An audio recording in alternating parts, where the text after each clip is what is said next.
Hey, it's Ryan with S&B. Today we're going to be installing our 6.7 Cummins intake horn and grid heater delete plate on this truck here. This is going to fit all the 19 and up 6.7 Cummins trucks. We also have a kit that's going to fit the 07 to 18 trucks. So we're going to dive into this pretty quick here soon. We're going to be first removing the intake elbow. Then we're going to move over and remove the fuel rail and then the grid heater plate underneath that and the grid heater itself. And then we're going to go back in with all of the S&B components. So we're going to get the install going right now. Step one, we're going to remove the negative battery terminals. And we're going to take this with a 10 mil as well. We're going to remove the engine cover next. This is going to be 4 8mm bolts, and then we'll have to pull the dipstick.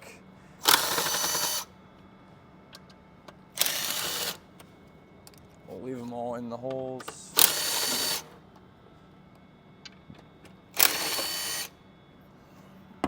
Get those 4 off.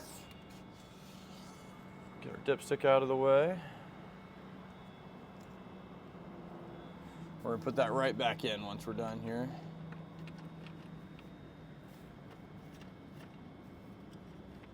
And the engine cover comes up and out of place. We can slide our dipstick back into the dipstick tube. Moving on to remove the EGR crossover tube. Step one is going to be remove the electrical sensor. This has a red locking tab. I need to get popped up here. Maybe.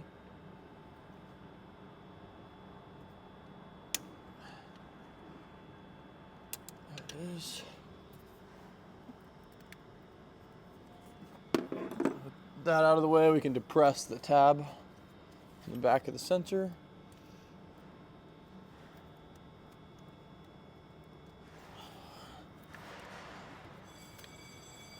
It's just not that good. And remove the plug.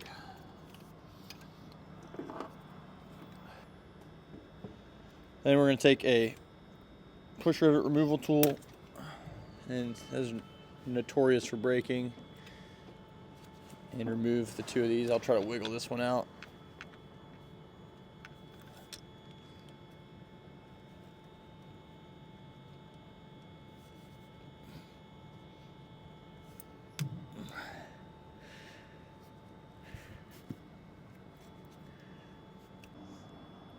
Next, we're going to use an 11mm and remove the band clamps on both ends of the EGR crossover tube.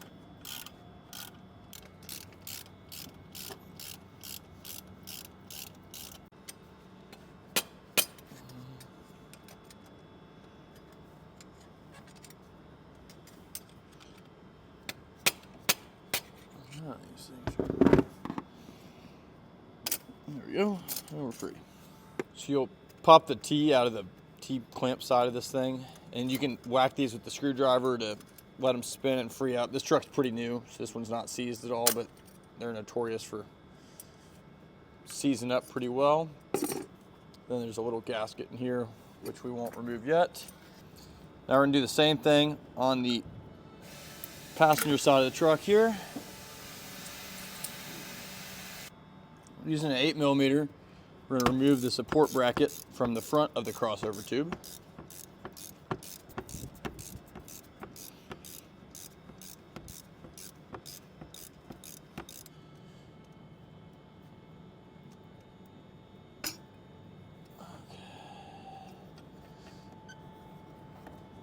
And just like that, the crossover tube's out of the truck. We're going to be careful to not lose these gaskets. There's a thick gasket on the driver's side and then a thin metal gasket on the passenger side. We'll inlay a picture, but on some 2019 to 24 trucks, there's a like protective shield right here, and so there will be a stud off this boss and then a bolt that goes into here. You'll just remove the bolt and the nut off that stud, and then the metal cover that goes around the like throttle valve right here can come right off. We're doing more clamps here. We got an 11mm again on the upper T-bolt clamp, the charge cooler piping. So we're going to remove the connector from the back of the throttle valve here. So this is the connector. It's easier to just show you once it's removed. So there's a red style locking tab, just like on a lot of connectors on this truck. So you can take a flathead screwdriver with your finger and push on this side, or get under the lip on this side and pull. And then once you do that, it will just be pushing in on this tab and removing it. That sensor, if we pan over here, connects to the back side right there underneath the horn. And you can see the box right here is what that sensor is connecting to. This is the actual valve. So we'll get this removed now and then keep on going. So we're going to take off the T-map sensor here. So this is simple, no locking tab. Just press, remove. Then we're going to move on to the EGR valve here. Red locking tab goes towards the passenger side of the vehicle. With that all the way out, you'll feel it click. There it went. We'll press on the whole back of this connector. And this one can be a little tricky.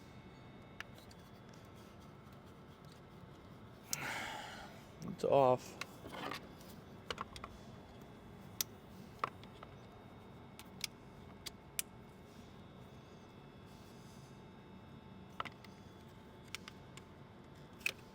And it's off.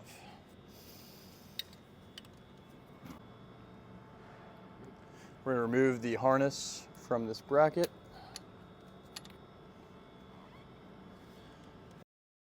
This one in here.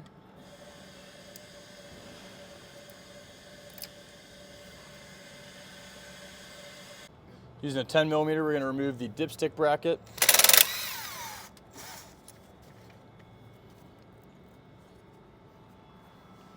Next, we're going to remove the EGR valve.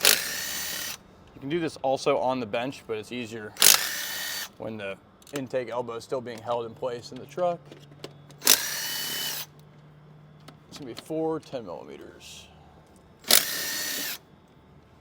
With those 4 removed, pry up on this and set this aside. We will be reusing this later. We're going to start removing. There's 6 10 millimeter bolts that hold the elbow to the intake.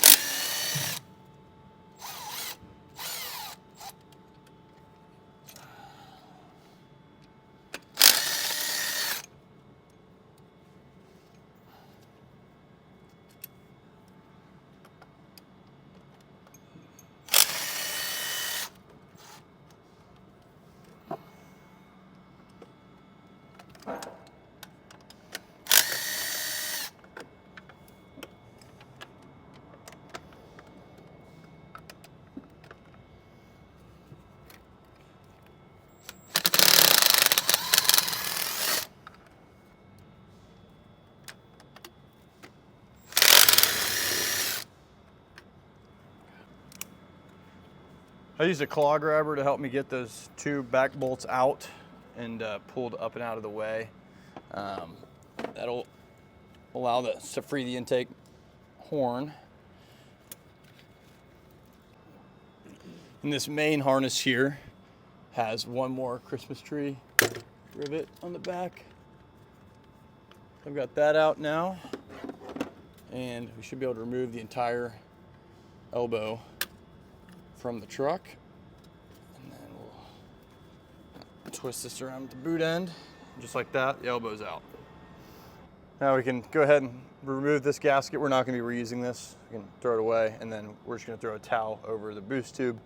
Make sure we don't drop any bolts or nuts or dirt down in there. We're going to take a panel popper tool and remove this harness from the firewall.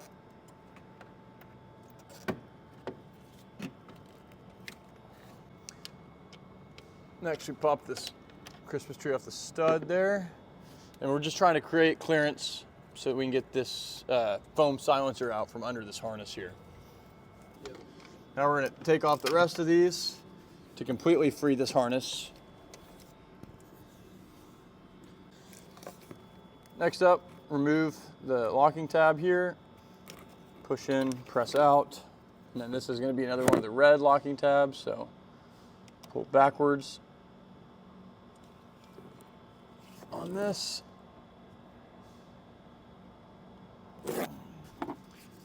Might need something to pry in here. There it goes. Put that out. Remove that one. And then this is another one of the normal locking tab ones.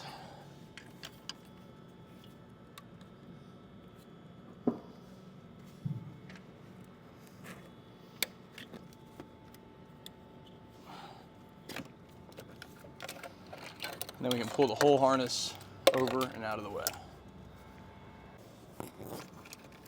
Now we're going to pop this connector at the back here.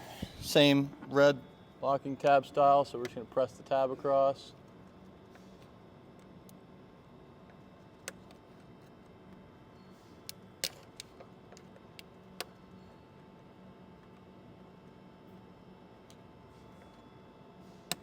There it goes. And then click down and pull out.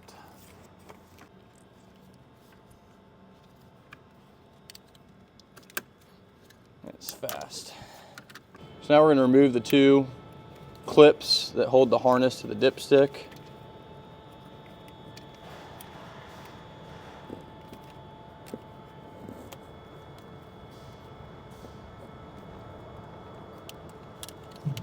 With those removed, we can get these out of the way a little bit more and pull the dipstick over to the side.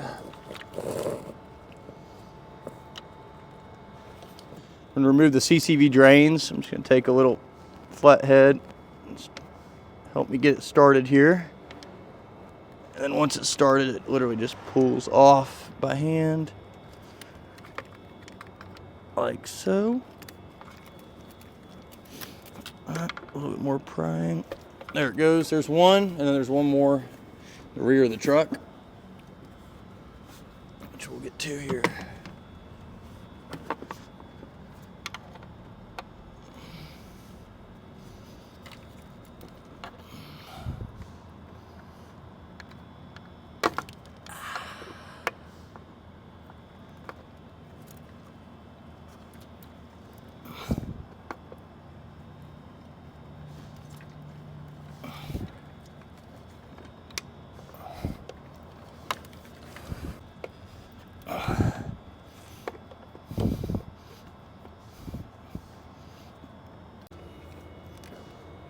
We're gonna take a 3/4 inch socket. They're pretty hand tight, and we're gonna remove the barb from the rear CCV oil drain. And this is gonna just provide us with a lot more clearance to get the foam noise insulator off the fuel rail. So once that's loose, unthread that all the way, and that's what it looks like.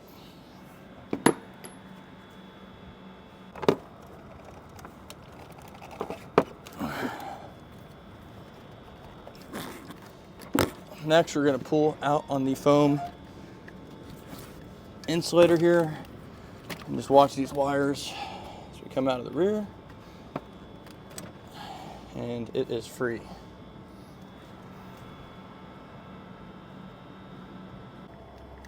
So we're going to remove the two injector harnesses. Now that we have the foam out, it actually makes it a lot easier to get to these. These are just a snap tab at the bottom here.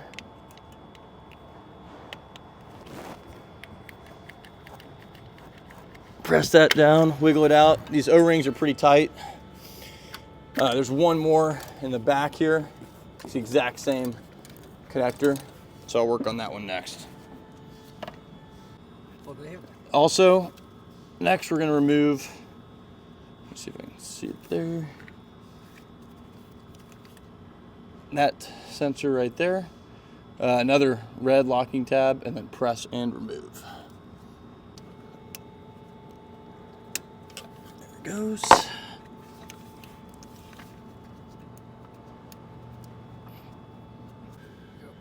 I just took a pick in the backside of this one, but it's pressed down. You'll have to slide the yellow out and then press on this tab. But if it's not coming out, I just put a pick right behind here and got it right out. I think this clip had been broken at some point in the past.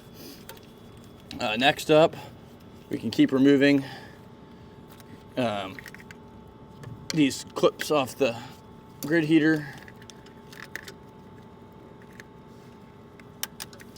With that free, our whole harness should now be free.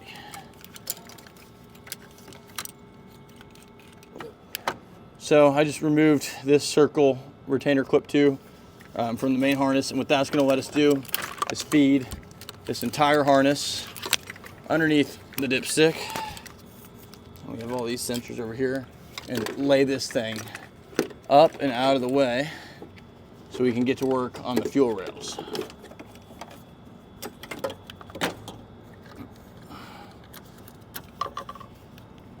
We're going to pop this Christmas tree out on the harness here, coming from the dipstick tube. Hold down.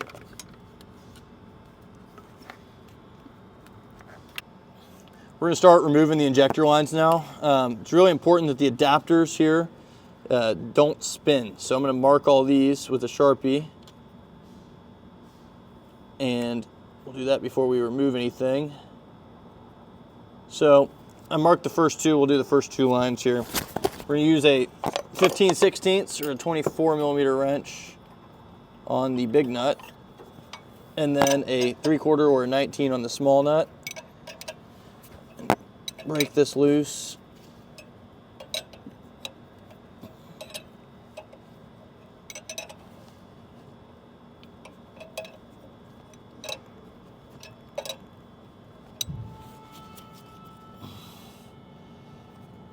Nope.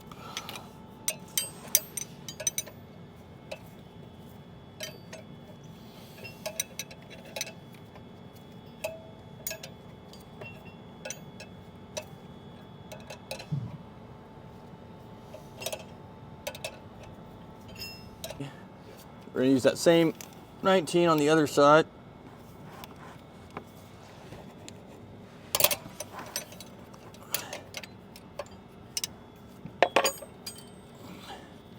And we're going to be replacing this line.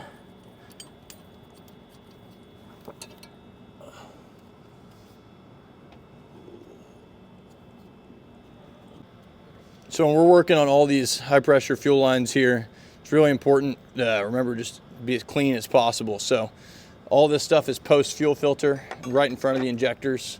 So before we remove any of these nuts, we're going to take our towel and wipe the nut down and make sure there's no dust that's going to fall in.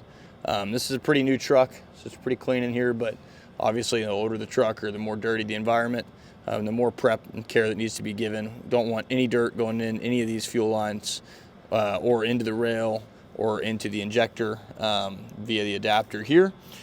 So we'll be plugging them off like you see here as we remove the lines. Just going to keep working our way back and get all 6 lines out of the truck. And this one, the way it was clocked, I couldn't quite get the backer wrench on it, but I'm still positive it didn't spin since I marked it before removing it. As we work backwards, we're going to remove the grid heater electrical here and give us some more room. So some of these that are a little tighter, if you don't want to use the wrench, 3/4 inch or 19mm fuel line tool, crow's foot type deal, works great. Each nut is numbered with the cylinder. So right here it's going to say cylinder 2.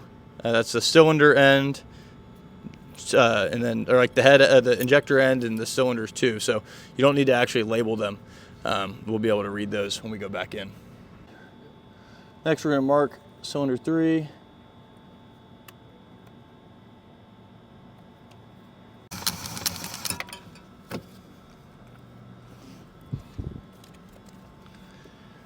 Good. So to give us a lot more clearance to get to these nuts, I'm going to remove the dipstick hold down. This is one of the rail bolts as well. So we're going to have to remove this anyways. Be careful when you move the dipstick tube, as you don't want to break it free at the bottom at the oil pan, or it will leak oil when you go start the truck up. So you can move it out of the way, but definitely don't want to rotate it too much, and just be cautious of where you're moving it around, as it will break the seal at the oil pan down below at the engine block. Yeah, we're good.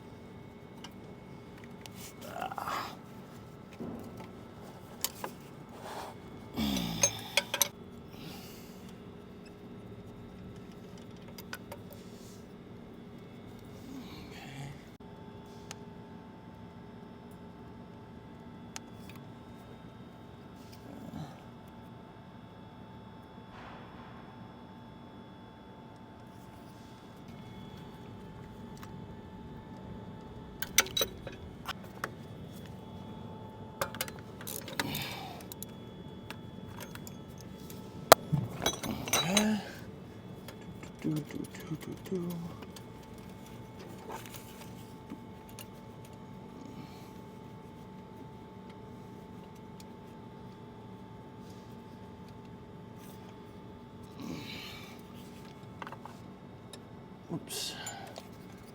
Knocked it off again. Line 5 out of the truck. We'll plug that off. Oop. The engine side.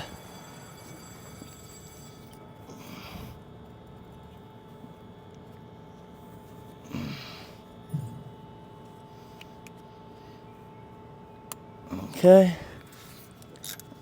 Line 6, we're just gonna loosen. I've already removed it at the rail side here. We're just gonna crack this loose a little bit and give us enough room to spin it up and out of the way.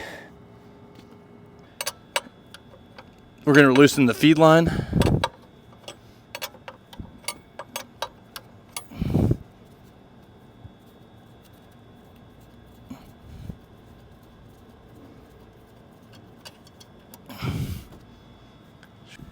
And then I loosened the feed line at the bottom. You can either remove it completely, or just crack it loose. Once it's hand tight, it's real fast to just remove it out of the truck. And then it'll be labeled as well. The side with the label on it is going to be towards the rail.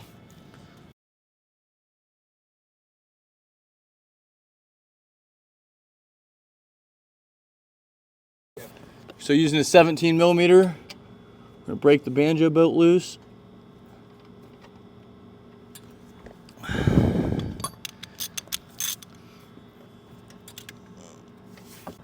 So I got the banjo bolt out with the washer on top, and then we can move this a little bit and try to slide that washer out underneath so we don't lose it. And I'll take a pick or a flathead screwdriver and just press that out like that. And so I got the banjo bolt removed and then the washer underneath it, and that also has the both returns as part of that. So now we're going to start removing the rest of the rail bolts. There's one more connector on the back for the fuel pressure regulator. We will get that. There's some slack in that harness, so we'll remove the rail bolts, slide the rail forwards, and then get that connector when it has a little more space. So these are all going to be 10 millimeters. I'm going to get the front one. There's 3 of these that hold the rail in. We already removed one that had the dipstick attached to it. The other one's right here. And then I'll use a ratchet on the back one. Put that with that other one.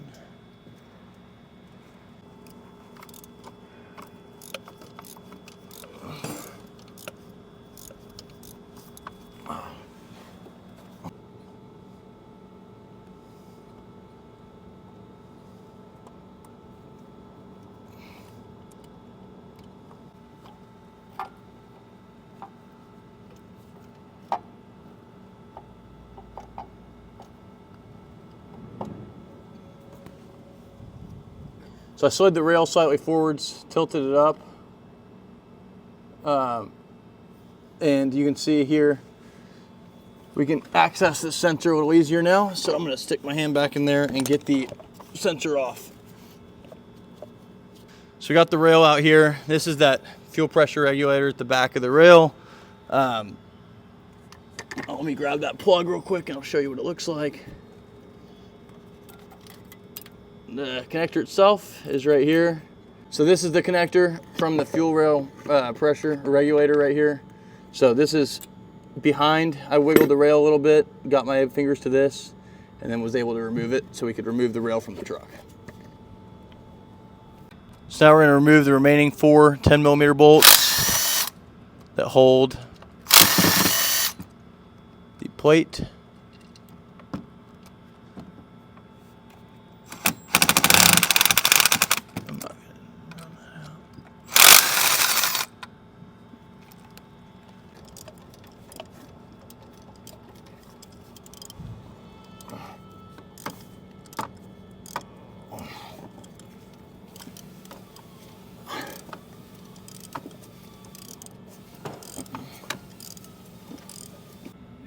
And we're going to go ahead and remove the entire grid plate now.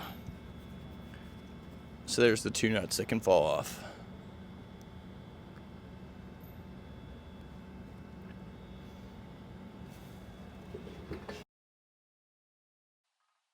We're going to go ahead and remove the metal gasket. I'm going to use a pick, and there's a tab at the rear here.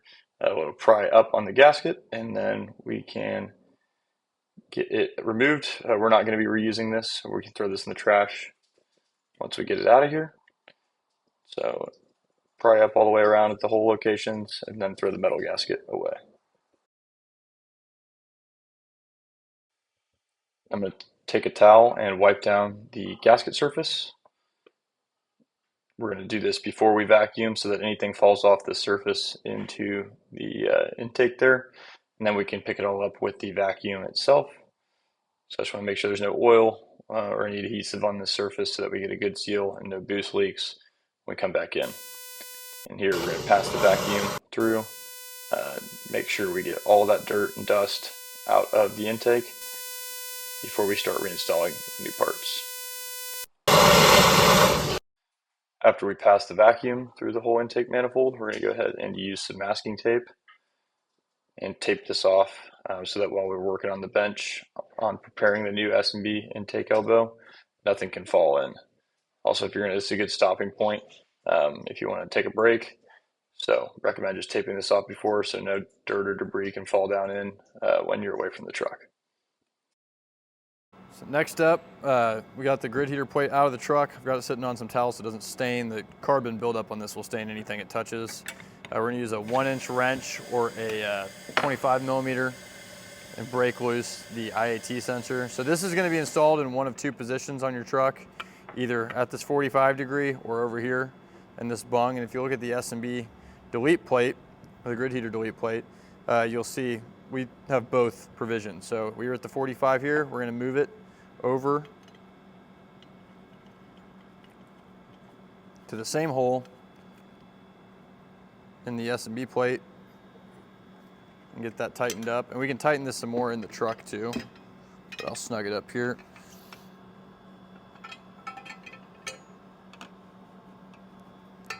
And the torque spec for this sensor is going to be 13 foot-pounds. Now we have to do something about the other hole. So we're going to take one of the supplied plugs and an O-ring, slide that down into the base of the plug, and it'll snap in. There's a recess at the bottom there. And then we'll thread this in.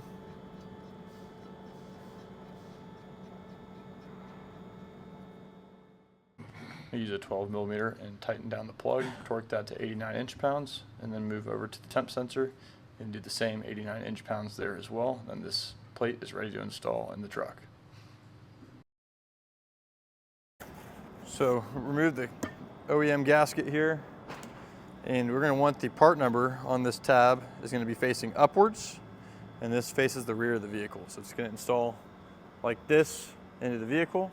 So we can walk this over now with our plate and drop this into the truck.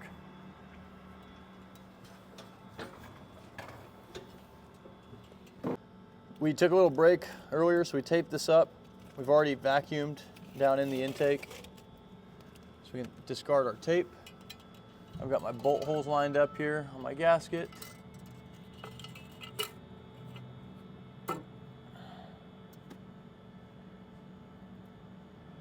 And the plate's sitting in there, so now we can start reinstalling the 5 bolts that hold this without holding the fuel rail.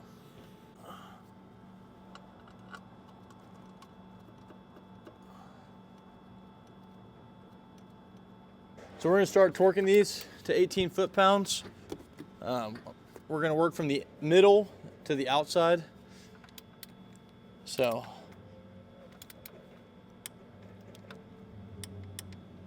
that one's done.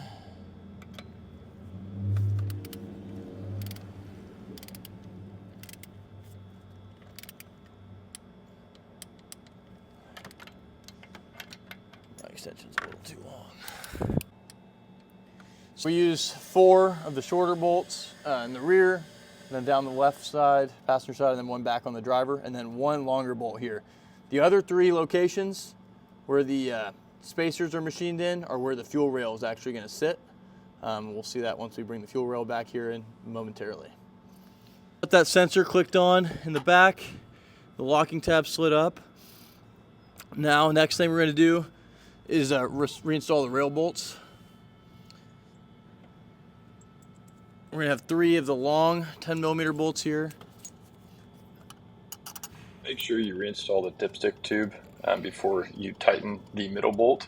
You may want to leave this middle bolt off while you're doing the fuel line just to give you some more clearance, and then come back through and torque this later. But all of these 10mm long bolts will be torqued to 18 foot-pounds as well. So I'm going to go ahead and run these in hand tight right here, and then follow through with the torque wrench. Like I said, you can leave that dipstick bolt for later if it helps you get more room to tighten and torque down the fuel lines for cylinders 3 through 5. So I've reinstalled the banjo bolt, and it was important to get the washer on the bottom side of the fuel line, and then drop the banjo bolt with its sealing washer through the top. Do not drop this banjo bolt. There are a lot of places it can go, particularly between the starter and the engine block. Kind of a scavenger hunt to get it out. Recommend pulling the wheel well liner if you do that. This is going to get torqued down to 18 foot-pounds. I'm going to start back with line 6. We're going to torque the head side first, fuel rail side second. That one I never actually fully loosened. I just bent it out of the way a little bit, so I don't have to worry about that. Got my torque wrench set at 41 foot-pounds. I'm using a crow's foot fuel line tool here, and this is going to let us get the exact torque. Our first line's done. Now we're going to move on to cylinder 5. And again, we're going to start at the head side, hand tight, then the rail side hand tight, torque the head, then torque the rail.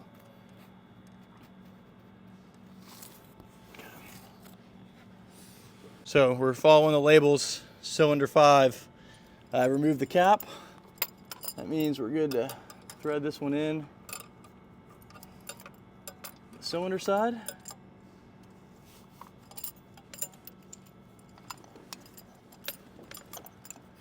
Try to get my hands in there.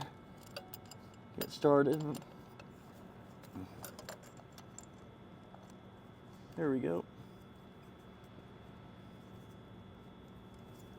We're going to torque down both sides of line 5 here.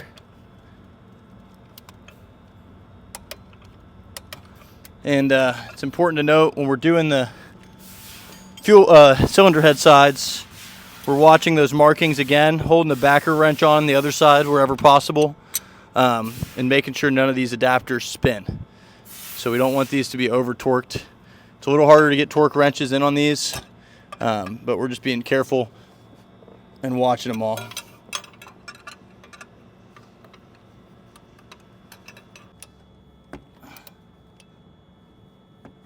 Now we're going to plug our temp sensor back in and then push our red locking clip across. I'd also recommend getting the fuel rail regulator plug back on the back of the rail at this point too. We're going to reinstall the silencer, fuel line silencer here, whatever you want to call this thing. So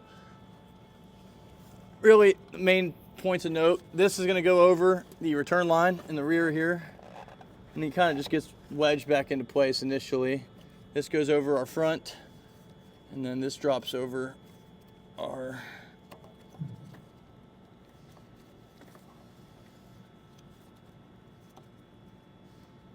we're going to snake our main harness back into place here. It's going to go between the dipstick and the engine.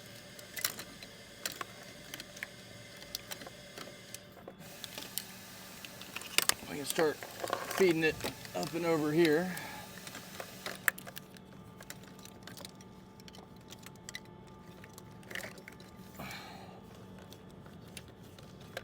So there's a few circles we unclipped. This one came off the dipstick in the back here. We'll reinstall that like so. There it goes. And then we had another one on the dipstick here, like so. And then the rest of these are just going to connect. So we'll do the pressure sensor here.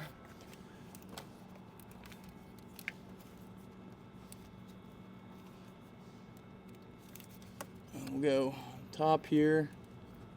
Now we're going to go on top here. This one that's on top of like the valve cover. And then we can do our first of the 2 injector plugs.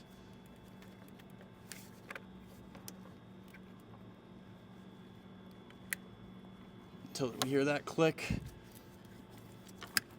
And then the second injector plug while we're doing these.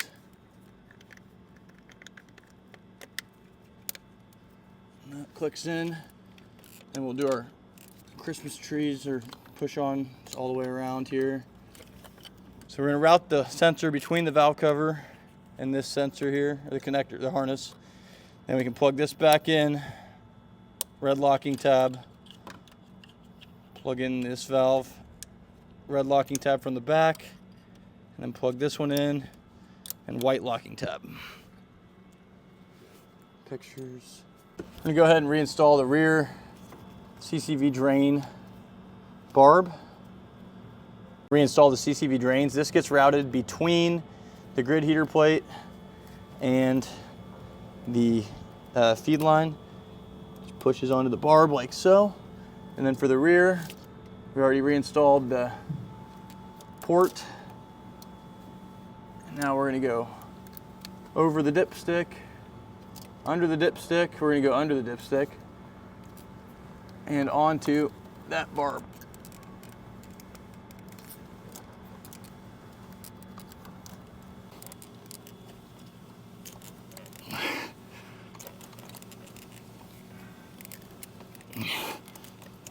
Push in the main harness here that we connected earlier, and then press this tab to let it receive it.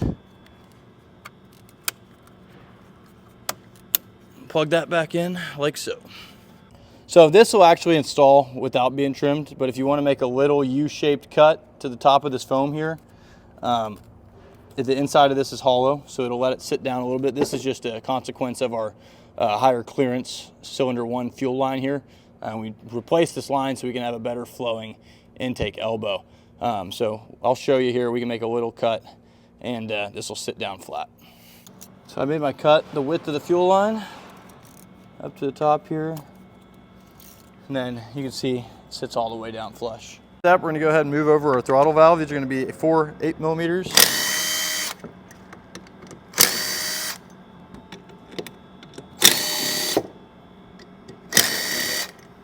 We supply you with the new gasket for this throttle valve, so pry this back. This gasket was in pretty good shape. It's still worth replacing it.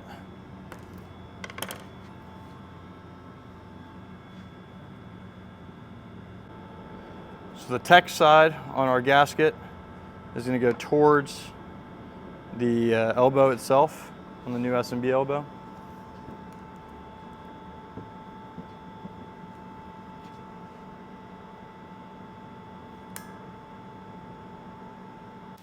We're going to torque these to 89 inch-pounds. We're going to go in cross pattern here.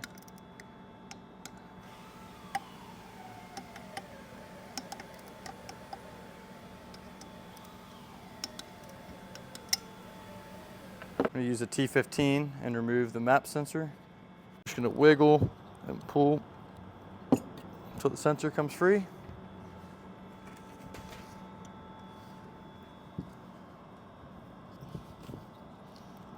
And push that right into the S&B elbow.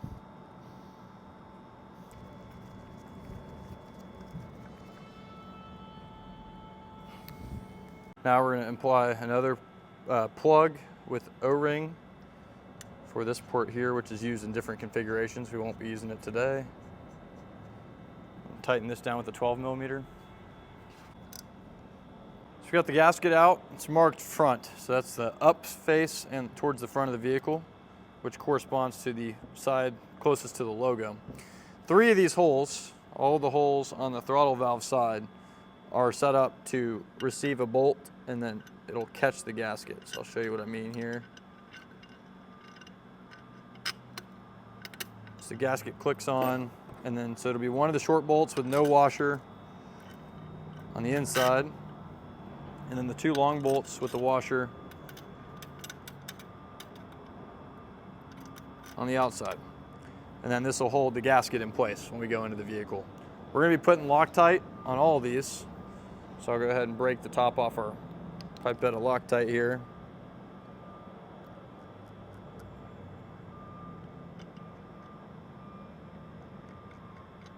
Now we're going to drop the whole elbow. Bend the dipstick out of the way.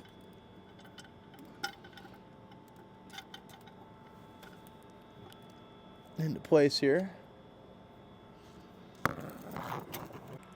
So we included two long bolts. Those are going to go on the two outsides here. And then there's three medium bolts, we'll call, and one short bolt. The three medium bolts are going to be here, the inside position, and then the front over there. The short bolt is going to be directly under the cylinder 1 injection line. Now to install these front bolts, what I'd recommend doing, you're going to need a socket. And I'd recommend taking some electrical tape and just taping the bolt to the socket lightly so that we can drop it in there without dropping the bolt. This is my electrical tape contraption. It's going to allow us to drop right in the hole with our Loctite. Get this started. Depending on what swivels you have and how you're able to get there, you may need to remove the CCV vent hose one more time.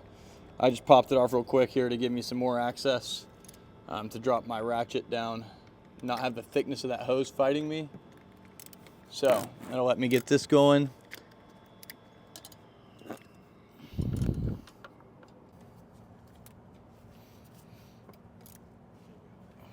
We're going to torque all these to 18 foot-pounds, starting at the middle and then working to the outside.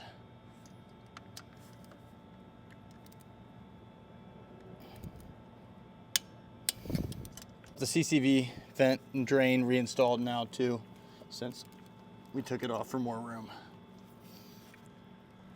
Install the dipstick relocation bracket next.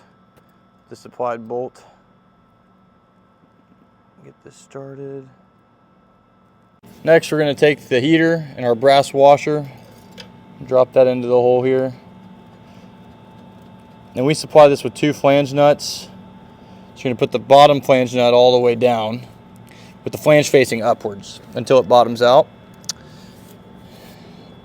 So we're now going to prep the grid heater cable.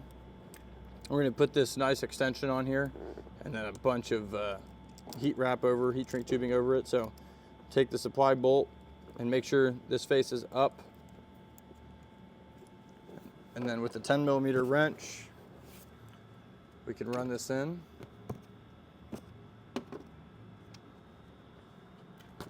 Now we're going to start installing our first piece of heat shrink.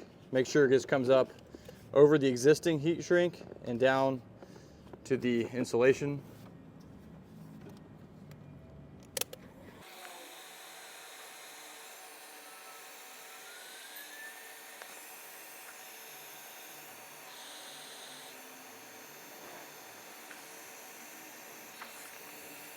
Now we're going to put a second layer of heat shrink tubing, and I'll stagger these just to make sure. So I staggered them by about 1/2 inch, just to make sure we have great adhesion all the way around.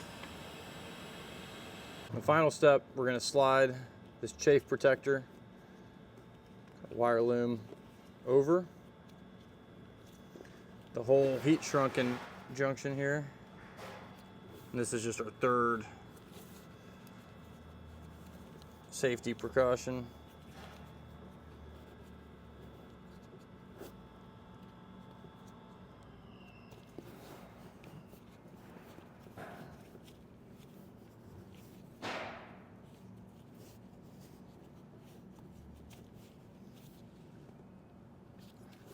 We want that to cover all of the wire that's not in loom, and then we're going to heat shrink this onto the wire as well.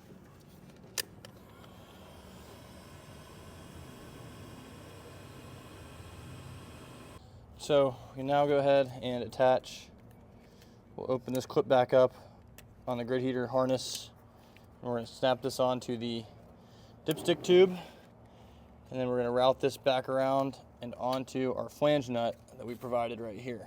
But before we do that, I'm going to install our rubber elbow boot. Now I'm going to install our rubber elbow boot, which is going to protect this connection once we tighten down the flange nuts. Then we can slide this eyelet over the flange nut, and then our second flange nut can be installed. Apply some Loctite to the top end of the threaded stud on the intake air heater, then torque the top flange nut to 35 inch-pounds while holding the bottom nut with an open end wrench to prevent the threaded stud from twisting or breaking. Okay, that's good.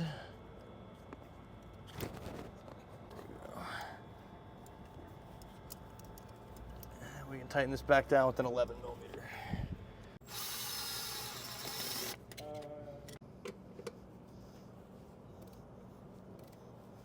We're going to torque the T-bolt clamp to 96 inch-pounds or 8 foot-pounds. First sensor we're going to reconnect is the map sensor right here, and you can hear it snap. I did that. And the next one we're going to do is the throttle valve at the bottom here, which is this one. And we'll save the... We provide 2 new EGR gaskets. These are going to install like so. And we're going to make sure the gasket surface is clean on our valve. And then this is going to install just like factory. We've got 4 10 millimeter bolts that we removed from the factory setup.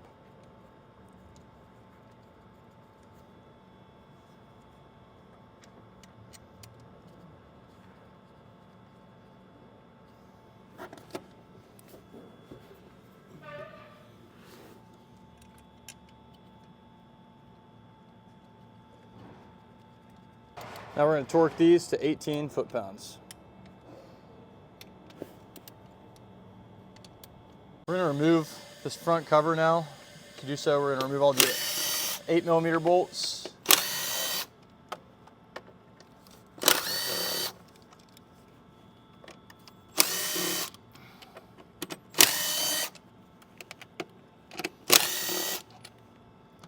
Then on the rear too, we're going to use a little ratchet to get into those. We'll pull all these wire looms off. We'll get all the bolts out, and then we'll get this out. So with all those removed, we can remove the upper valve cover. And I'm not going to pull it all the way out. I'm just going to get it enough to get to these 2 screws.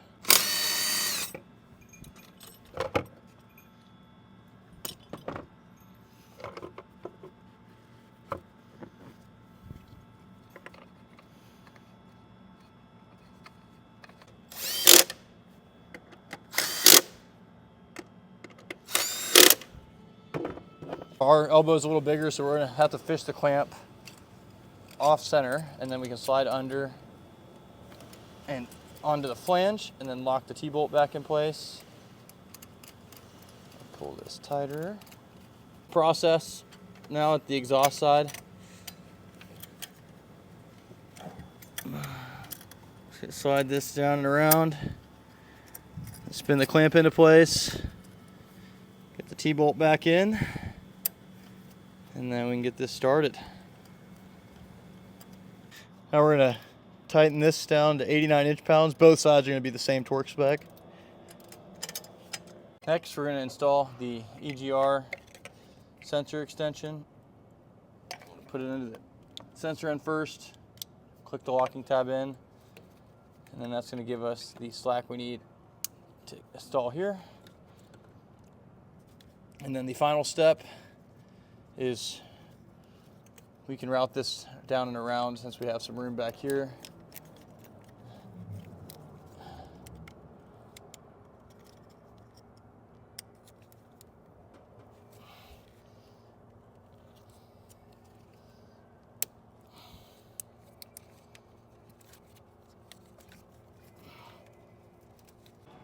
So we're tying up all of our new wires here.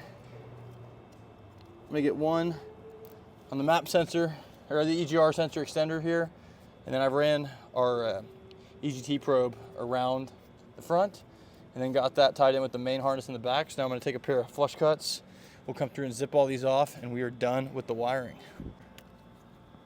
Terminal we're gonna do is the driver side, and these go to 80 inch-pounds.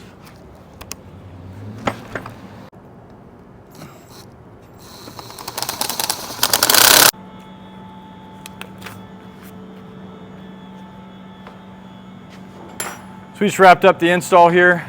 Pretty straightforward, but a lot of steps to it. So if you get hung up at all on any step, please give us a call. We've done a bunch of them through the development process and happy to help you get back on track. So let us know if you have any questions. Give us a call, 909-947-0015 anytime. Thank you for watching, and hope you enjoy once it's installed.